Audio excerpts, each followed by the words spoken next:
जय हिंद दोस्तों। आप भी ओबीसी की तैयारी कर रहे हैं? क्या आपने कभी सोचा है कि आप सही दिशा में तैयारी कर रहे हैं या नहीं? कोई गलती कर रहे हैं या नहीं? क्योंकि इन सिंपल अवॉइडेबल मिस्टेक्स के कारण इवन ब्रिलियंट स्टूडेंट जो IIT, IIM, medical college, NIT से होते हैं, वो भी क्रैक नहीं कर पाते। अगर करते भी हैं तो कई अटेम्प्ट ले लेते हैं, जिससे उनका कई साल बर्बाद हो जाता है। तो आज मैं ऐसे ही 15-16 गलतियों को कंपाइल किया हूँ। अगर आप सीरियस एस्पिरेंट हैं, आईएएस बनना चाहते हैं, आईपीएस बनना चाहते हैं, आईएफएस बनना चाहते हैं, तो प्लीज़ वीडियो को पूरा देखिए, 15-16 गलतियों को जानिए। और अगर आप उन गलतियों को कर रहे हैं, तो उन्हें करेक्ट कीजिए, मत कीजिए। और आपने इस बहुत ही कठिन प्रोसेस जाम की जर्नी से बाहर निकलिए, जल्दी क्रैक कीजिए। और अगर आप इन गलतियों को नहीं दोहराते हैं, तो आपको 1-2 अटेम्प्ट से ज़्यादा नहीं लगना चाहिए इस एग्ज़ाम को क्रैक करने में। तो चलिए टॉपिक पर आते हैं, गलतियों को देखते हैं। पहला मिस्टेक्स है ignoring syllabus in the PIQ. बहुत लोग होते हैं जो सिलेबस तो कभी देखे ही नहीं होते, पीआईक्यू कभी देखे ही नहीं होते, कई अटेम्प्ट हो जाता है तो फिर भी स्टडी नहीं करते। देखिए, सिलेबस बहुत इंपॉर्टेंट, ये बताता है कि आपको क्या पढ़ना है और क्या छोड़ना है। जैसे सिलेबस में बहुत सारे वर्ड मेंशन है: education, health, governance, cyber security, world war, industrial revolution, corporate governance, corruption. इन सबको आप पढ़ना होता है। पहले इसे तैयारी कर लो, इससे आपका मार्क्स बहुत अच्छा आएगा। इसको रिवाइज करो बार बार।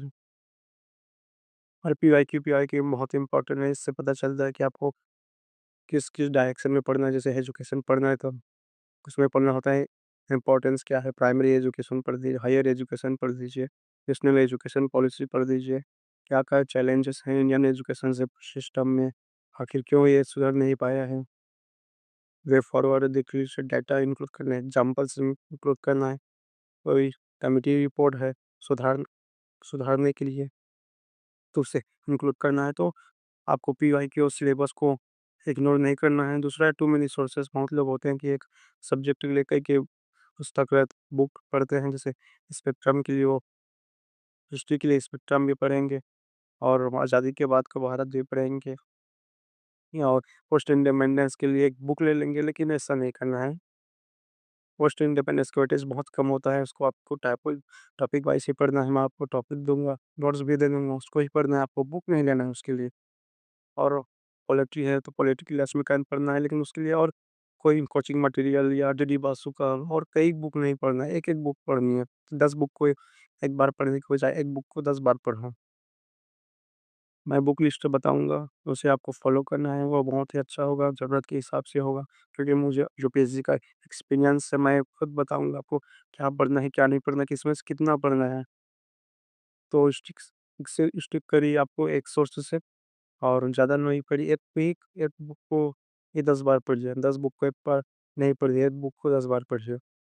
तीसरा है स्किपिंग आंसर राइटिंग। बहुत लोग होते हैं कि आंसर राइटिंग करते नहीं, वो सोचते हैं कि फ्री के बाद कर लेंगे, आज कर लेंगे, कल कर लेंगे, परसों कर लेंगे। फ्री के बाद टाइम मिलता नहीं है। वैसे भी आजकल तो प्री और मेंस के बीच बहुत कम छुट्टी कर दिया है, और फ्री के बाद आपको टेस्ट सीरीज़ देना है, रिवीजन करना होता है, तो उसको टाइम मिलेगा ही नहीं।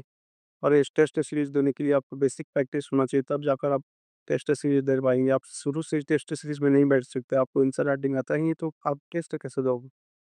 तो उसके लिए आपको जून से तो दिसंबर तक आपको आंसर राइटिंग करनी है, और इसमें देखना है कि आंसर में अच्छे इंट्रोडक्शन होना चाहिए, कंक्लूजन होना चाहिए, डिमांड को एड्रेस किया जाना चाहिए क्वेश्चन में, और आंसर में आपको डाटा होना चाहिए, बेस्ट प्रैक्टिसेस होना चाहिए, एग्जाम्पल्स होना चाहिए, कमिटी रिपोर्ट्स होना चाहिए। हमारे सस्टेनेबल डेवलपमेंट के जो है पॉवर्टी एजुकेशन, वो इंक्लूड कर सकते हैं आप। हमारे संविधान के आर्टिकल को इंक्लूड कर सकते हैं आप। जैसे कोई भी गवर्नमेंट के टारगेट है, जिसे 2047 तक विकसित भारत बनाने का टारगेट है, उसे इंक्लूड कर सकते हैं आप लोग। 2030 तक एक्सपोर्ट है, जो 1 ट्रिलियन करने का एक्सपोर्ट टारगेट है, उसे इंक्लूड कर सकते हैं। ये आपको अच्छा मार्क्स फेच करेगा, वैल्यू ऐड करेगा आपके आंसर में। तो ये आपको करना है, और स्किप नहीं करना है आंसर राइटिंग को। चौथा है नोट मेकिंग नोट्स। बहुत लोग हैं कि नोट्स बनाते नहीं, तो रिवीजन भी नहीं कर पाते। आपको नोट्स बनाना है, सिलेबस वाइज नोट बनाना है। सिलेबस में जितने भी शब्द है, चाहे ऑप्शनल हो, जीएस हो, उस पर नोट्स बनाना है। एजुकेशन है, गवर्नेंस हो, हेल्थ है, एसटी एससी, वेमेन है, एम्पावरमेंट है, सोशलिज़्म है, कैपिटलिज़्म है, इस पर नोट्स बनाना है आपको और इसको बार-बार रिवाइज़ करना है और नोट्स में वैल्यू एडेड आपको करना है। जो आप आंसर में जैसे एजुकेशन है तो उसका वैल्यू ऐड होना चाहिए, हेल्थ है तो उसको गवर्नमेंट कितना परसेंटेज ऑफ जीडीपी का एक्सपेंडिचर करती है, ये होना चाहिए। क्या-क्या करना चाहिए, बेस्ट प्रैक्टिसेस ले लीजिए किसी देश के हेल्थ सिस्टम से। डेटा है, कमिटी रिपोर्ट है, बेस्ट एग्जांपल्स है, ये सब आपको इंक्लूड करना रहता है और उसको रिवीजन कीजिए आपको और आंसर में उतारने की कोशिश कीजिए। और है नेगलेक्टिव रिवीजन, बहुत लोग होते हैं कि रिवीजन करते ही नहीं, तो इसलिए आपको रिवीजन के लिए नोट्स बनाना है, सिलेबस के वाइज नोट्स बनाना है, आपको रिवीजन करना है और 10 एक, एक सब्जेक्ट के लिए 10 पुस्तक नहीं लेना है। एक पुस्तक को 10 बार पढ़िए, 10 पुस्तक को एक बार पढ़ के खो जाओ। तो रिवीजन करना है, लास्ट टाइम में आप कुछ भी क्रैविंग नहीं कर पाएँगे। छठवां है और एम्फेसिस ऑन करंट अफेयर्स। ये करंट अफेयर्स का हुआ है, बहुत लोग बोलते हैं कि यूपीएससी में 80% क्वेश्चन करंट अफेयर्स से आता है। वो जो बोलते हैं ना उन्होंने कभी देखा नहीं है। मैं डिमिस्टिफाई करूँगा कितना परसेंटेज करंट अफेयर्स से आता है और कितना नहीं आती है। ऐसा नहीं कि आपको पूरा इग्नोर करना है, आपको पढ़ना है लेकिन एक मंथली मैगज़ीन लेना है और एक न्यूज़पेपर द हिंदू या इंडियन एक्सप्रेस किसी भी एक को पढ़ सकते हैं और मंथली मैगज़ीन के विज़न को पढ़ सकते हैं क्योंकि ये मेंस ओरिएंटेड रहता है। आपको 10 मंथली मैगज़ीन के पीछे नहीं भागना है, जैसे इनसाइट्स है, आईएएस बाबा, इंडिया ईयर बुक है, कुरुक्षेत्र योजना, पीआईबी, इन सबको नहीं पढ़ना है, उतना भी इम्पोर्टेंट नहीं होता। उससे ज़्यादा आप स्टैटिक पर ध्यान दीजिए, आंसर राइटिंग पर ध्यान दीजिए, आपको ज़्यादा फ़ायदा होगा। तो एक न्यूज़पेपर जिसमें द हिंदू या इंडियन एक्सप्रेस, एक मंथली मैगज़ीन, चाहे और एक केसेस हम कहें प्रीलिम्स, बहुत लोग होते हैं कि प्रीलिम्स की ही पढ़ते हैं, वो बार-बार फेल होते हैं और बार-बार फिर प्रीलिम्स की तैयारी करते हैं। उनका मेंस फिर निकल भी जाएगा तो मेंस निकलेगा नहीं क्योंकि मेंस के लिए वो तैयार रहते नहीं हैं। तो आपको ये नहीं करना है, मेंस की तैयारी कीजिए पहले। जून से दिसंबर तक मेंस की तैयारी कीजिए, हो सकता है जून से जनवरी तक भी जा सकते हैं। अगर आपका प्री अच्छा हो तो ये सब कुछ करना है और मेंस का तैयारी होगा तो आपको प्रीलिम्स का ऑटोमेटिक ही तैयार हो जाएगा। पहले मेंस की तैयारी कीजिए, नहीं तो उसके बाद की करने के बाद आपको टाइम नहीं मिलेगा और टाइम नहीं मिलेगा तो वो टाइम आपका वेस्ट हो जाएगा। फिर इस साइकिल में पहुँच जाएँगे तो आप उसके बाद आप प्री में फेल हो जाएँगे, फिर आपको डर रहेगा कि वो आप फिर प्री की तैयारी स्टार्ट करेंगे और फिर मेंस आपका छूट जाएगा। तो ये सब नहीं करना, मेंस की तैयारी पहले करनी है। फिर आता है 8वां रैंडम ऑप्शनल सिलेक्शन, बहुत लोग होते हैं कि ऑप्शनल रैंडम तरीके से सिलेक्ट कर लेते हैं। किसी के सुनी-सुनाई बातों पे यकीन कर लेते हैं, लगता है कि अगर हिंदी मीडियम वाले सब हिंदी लिटरेचर ले रहे हैं तो वो भी ले लेते हैं। कोई पीएसआईआर दे रहा है तो वो भी ले लेते हैं। ग्रेजुएशन में मैथ्स पढ़े हैं तो वो भी ले लेते हैं। लेकिन कुछ क्राइटेरिया होता है उसका सिलेक्शन करने का, जैसे आपको गाइडेंस उपलब्ध है या नहीं, स्टडी मटेरियल उपलब्ध है या नहीं, कौन सा सब्जेक्ट अच्छा मार्क्स फेच कर रहा है, आपका कुछ एक्सपीरियंस है या आप 3-4 घंटे लगातार उस सब्जेक्ट को पढ़ सकते हैं या नहीं। तो ये सब सोचना है। और रैंडम ऑप्शनल सिलेक्शन नहीं करना है। ऑप्शनल बहुत बड़ा रोल प्ले करता है आपके फाइनल लिस्ट में रैंक दिलाने में। बहुत लोग हैं जो केवल ऑप्शनल की वजह से क्रैक नहीं कर पाए, बहुत लोग हैं जो केवल ऑप्शनल के नंबर की वजह से उनका लिस्ट में नाम है। तो ये बहुत इंपॉर्टेंट है। ऑप्शनल 500 नंबर का होता है, आपको 300 कम से कम टारगेट करना है। तो ऐसे सेलेक्ट मत कीजिए रैंडम, आपको इम्पोर्टेंस देना है इसको। कुछ सोच समझ लीजिए, कुछ देख लीजिए उसके बारे में, यूट्यूब पर सर्च मारिए, गूगल पर सर्च मारिए, स्टडी मटेरियल के लिए, गाइडेंस के लिए। फिर आपको ऐसे सेलेक्ट करना है। नौवा है lack of test paper analysis of paper. बहुत लोग होते हैं जो टेस्ट देते हैं, डरते हैं, सोचे कि वो गलती कर देंगे, क्या सोचते हैं कि वो कल से चालू करेंगे, परसों से चालू करेंगे, एक बार प्री क्लियर हो जाए फिर स्टार्ट करेंगे। ये सब नहीं करना है आपको।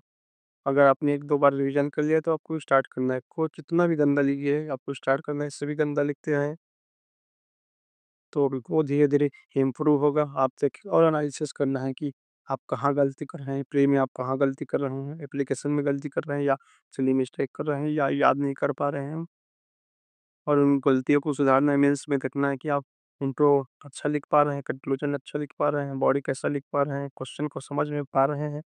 अगर बार-बार आप क्वेश्चन को पढ़ते हैं मेंस के तो समझ में भी आता है कि हाँ, अंडरस्टैंडिंग डेवलप होता है, आप क्वेश्चन को समझने लगते हैं। नहीं तो आप क्वेश्चन को ही समझ नहीं पाएँगे, आंसर राइटिंग करें, क्योंकि ये क्वेश्चन होता नहीं है, स्टेटमेंट ए फॉर्मेट में होता है, जो को आपको समझना होता है कि क्वेश्चन क्या पूछ रहा है, कि ये स्कूल वाला नहीं है, कॉलेज वाला नहीं है। ये जो क्वेश्चन होता है स्टेटमेंट के फॉर्म में होता है। तो आपको बार-बार प्रैक्टिस करनी है, बार-बार क्वेश्चन पढ़ना है और एनालिसिस करना है। 10 वाले को कंसिस्टेंसी, बहुत लोग होते हैं जो शुरू तो 15 घंटा, 16 घंटा पढ़ेंगे, मोटिवेट हो जाएँगे, यूट्यूब देख लेंगे, लाल बत्ती वाली, शाही सवारी, शाही कारवां, ये सब देखते लेंगे और मोटिवेट हो जाएँगे, और फिर 2-4 दिन बाद तो पढ़ना छोड़ देंगे, कंसिस्टेंसी रहता नहीं उनका। तो ये सब नहीं करना है आपको। कोई 16 घंटा नहीं पढ़ सकता। 2 दिन पढ़ सकते हो आप लोग, लेकिन तीसरा दिन नहीं पढ़ पाओगे, और ये कई साल की प्रोसेस होता है। लगभग 2 साल तो आपको लग ही जाता है। अब 1 साल में तैयारी तैयारी भी करते हो तो। लेकिन 1 साल में वही कर पाता है जो जिसके पास गाइडेंस होता है। तो आपको 8 घंटा पढ़ना है, लेकिन रोज़ घंटा पढ़ना है। कंसिस्टेंट रहना है। यार कंपेयरिंग विद अदर्स, बहुत लोग होते हैं जो कंपेयर करते हैं, हम तुम सोचते हैं कि वो तो आईआईटी से है, वो आईआईएम से है, वो मेडिकल कॉलेज से है, वो एनआईटी से है, और मैं गाँव से हूँ, मैं सिंपल बीएससी बीए किया हूँ, कैसे क्रैक कर पाऊँगा, मुझसे ये नहीं होगा। बहुत लोग अपना आंसर ऐसे इंसान से कंपेयर करते हैं जिसको कई और टाइम का अनुभव है, और वो खुद बिगिनर होते हैं। तो ये सब नहीं करना, कंपेयर नहीं करना है, आप खुद से कंपेयर करना है कि आप कहाँ कल थे, आज कहाँ हैं। अगर आज आपका इम्प्रूवमेंट हुआ है तो आप अच्छा कर रहे हैं, लेकिन आपका नहीं हुआ है तो क्यों नहीं हुआ, आपको देखना है और ये आपको गलती सुधारनी है। 12वाँ है हेल्थ एंड स्ट्रेस मैनेजमेंट। बहुत लोग होते हैं कि बहुत ज़्यादा पढ़ते हैं, उनका सोने का तरीका ठीक नहीं होता, कोई टाइमिंग नहीं होता, पढ़ने का कोई टाइमिंग नहीं होता। किसी दिन 6 बजे उठे, किसी दिन 8 बजे उठे, किसी दिन 5 घंटे सोए, किसी दिन 10 घंटे सोए, ये सब आपको नहीं करना है। हुँ, सोने के बाद ध्यान रखना है, 6 घंटे 7 घंटे ही सोना है आपको, और पुअर स्लीप नहीं करना है। आप एक्सरसाइज कर सकते हैं, मेडिटेशन कर सकते हैं, वॉक पे जा सकते हैं इवनिंग को। रविवार को आपको छुट्टी लेना है, आराम करना है, क्योंकि रोज़ आप पढ़ नहीं सकते। रविवार को दोस्त के साथ भी जा सकते हैं, शाम को दोस्त के साथ भी जा सकते हैं, क्रिकेट देख सकते हैं। तो ये आपको करना है, उसके हेल्थ एंड स्ट्रेस मैनेजमेंट करना है और अच्छे से सोना भी है। 13वां है नॉट हैविंग अ स्ट्रेटजी, ये सबसे ज़्यादा इम्पोर्टेंट है, स्ट्रेटजी होना चाहिए आपका। प्री के लिए स्ट्रेटजी होना चाहिए कि कहाँ से पढ़ना है, क्या पढ़ना है, नोट्स कैसे बनाना है, क्या पीवाई के लिए होना चाहिए कि सीसेट के लिए होना चाहिए कि आपको मेन फोकस कहाँ पे सीसेट के कंप्रिहेंशन में रहेगा, मैथ में रहेगा, ये रीजनिंग में रहेगा। आप एग्जाम में मैथ को पहले हल करेंगे, रीजनिंग को पहले हल करेंगे, या कंप्रिहेंशन को करेंगे है, और उसमें क्या रहेगा, जीएस में आपको कहाँ से नोट्स बनाएंगे, कैसे पढ़ेंगे, आंसर राइटिंग कैसे करें, तो ऑप्शनल ले रहे। सो ये सब स्ट्रेटजी रहना है कि स्ट्रेटजी रहना चाहिए कि ऑप्शनल को कितने महीने में कंप्लीट करेंगे, जीएस को कितने हिस्से को कितना टाइम पढ़ेंगे, और रविवार को पढ़ेंगे या शनिवार को पढ़ेंगे, ये सब स्ट्रेटजी रहना चाहिए आपकी। तब आप जाकर इस एग्जाम को क्रैक कर सकते हैं। अगर आपके नहीं है तो आपका प्रिपरेशन स्कैटर्ड रहेगा, लेकिन आपको स्ट्रक्चर्ड टाइम टेबल चाहिए। मैं जल्दी ही टाइम टेबल लाऊँगा, स्ट्रेटजी लाऊँगा, कैसे तैयारी करनी है, ये सब तो स्ट्रेटजी रहना चाहिए। 14वां है not having a CSAT strategy, या इग्नोरिंग सीसैट पेपर। बहुत लोग होते हैं सीसैट पेपर का इग्नोर कर देते हैं, सोचते हैं कि 33% लाना है और मैं तो आईआईटी से हूँ, मेरा मैथ्स से बैकग्राउंड रहूँगा, मैं ऐसे ही क्रैक कर दूँगा। इसके लिए क्यों टाइम वेस्ट करना, क्योंकि इसका नंबर तो जुड़ने वाला है नहीं, कट ऑफ मार्क्स नहीं। ऐसा मत कीजिए, बहुत सा टॉपर्स फेल हुए हैं, उमर भारती है, आईआईटी से सेकंड रैंक आया तो, लेकिन उसके पहले रैंक में अटेम्प्ट में सीसैट में फेल हो गई, लेकिन उसके पहले और अटेम्प्ट में वो क्लियर कर रही थी सीसैट, लेकिन उस टाइम फेल हो गई। करीमा लोहिया है, और रितिका मिश्रा है, कई लोगों को जानता हूँ मैं जो सीसैट में फेल हो गई, ये सब टॉप के हैं, टॉप 10 में हैं। लेकिन ये कई अपने-अपने 1 बार 2 बार सीसैट में फेल हो चुके हैं, तो आपको इग्नोर नहीं करना है। जनवरी से चालू कर दीजिए, आपका और कमज़ोर है तो दिसंबर से ही चालू कर दीजिए, आप पढ़ाई उसी सेट का टेस्ट दीजिए, फिर आपको निकल जाएगा। 15 है blindly following coaching online material. बहुत लोग एग्ज़ाम जब आता है तो डर जाते हैं, और कोचिंग और ऑनलाइन को ब्लाइंडली तरीके से फॉलो को चालू कर देते हैं, वो कोर्स कर लेंगे, कोई वीडियो लेक्चर्स दे देंगे, नोट्स ले लेंगे, बोल देंगे कि इसमें से सब क्वेश्चन आया था। ऐसे भी बोलते तो हैं कई कोचिंग वाले, ये सर के सब क्वेश्चन तो हमारे से ही याद है आया था, ऐसा-वैसा ऐसा कुछ नहीं होता है, वो सब पैसा लूटने के लिए बोलते हैं। यूपीएससी ऐसे किसी कोचिंग मटेरियल से नहीं दे देती। अगर ऐसा होता है तो सब उसी कोचिंग में जाकर जाकर पढ़ते, उसके नोट्स ही पढ़ते, बुक वुक का क्या काम? ऐसा नहीं करना है, आपको यकीन नहीं करना है, आपको खुद स्टडी करना है कि कहाँ से आ रहा है, कैसे आ रहा है और उसका नोट्स बनाना है और अपने बुक पर ही रिलाई करना है। इधर-उधर नहीं भागना है, घबराना नहीं है और solve by giving equal time to all paper. ये सबसे बड़ी मूर्खता है। सुनने में अच्छा लगता है कि आप सब पेपर को सब ऑन टाइम दे रहे हैं, लेकिन नहीं, यूपीएससी में ऐसा नहीं होता है। आपको ऑप्शनल को ज़्यादा टाइम भी देना है, जीएस में आपको जीएस 4, जीएस 2 को ज़्यादा टाइम देना है, एसए को आपको प्रायोरिटाइज़ करना है। आप उतना भी नहीं करना है क्योंकि आप हफ्ते में 1 दिन भी लिखे हुए एसए जैसे रविवार को तो अच्छे नंबर ला सकते हैं और बहुत लोगों का देखिए लास्ट में तो ऑप्शनल जीएस 4, जीएस 2 और एसए डिसाइड करता है कि आप फाइनल लिस्ट में रहेंगे या नहीं। अगर आपका इसमें नंबर कम है तो आप नहीं रहेंगे ऑप्शनल में। ऑप्शनल में आपको होना चाहिए 300 के करीब होना चाहिए। जीएस 4 में होना चाहिए कम से कम 110-20 चला जाए तो बढ़िया है। जीएस 2 में भी 110 के आस-पास होना, एसए में 130-40 के आस-पास होना चाहिए। अगर ये है तो आप डेफ़िनेटली क्रैक करेंगे, आपका नाम होगा। और जीएस प्रीलिम्स के जीएस में भी पॉलिटी को ज़्यादा प्राथमिकता दो, एनवायरनमेंट को दो, इकोनॉमी को दो, हिस्ट्री को कम दो थोड़ा, क्योंकि उसमें अभी मार्क्स नहीं आ रहे हैं और जो क्वेश्चन आ रहे हैं वो बहुत टफ होते हैं। साइंस में टफ को दे सकते हो, इंटरनेशनल रिलेशंस को दे सकते हो और जीसैट में आप कॉम्प्रिहेंशन को देख सकते हो। अगर का मैथ्स कमज़ोर है ना, अगर मैथ्स अच्छा है तो मैथ्स को प्राथमिकता दे सकते हैं हम लोग। तो ये सब है, एक बार और देख लेते हैं। सिलेबस और पीवाईक्यू को इग्नोर नहीं करना है। एक बुक के लिए कई बुक नहीं पढ़ना है, एक सब्जेक्ट के लिए कई बुक नहीं पढ़ना है।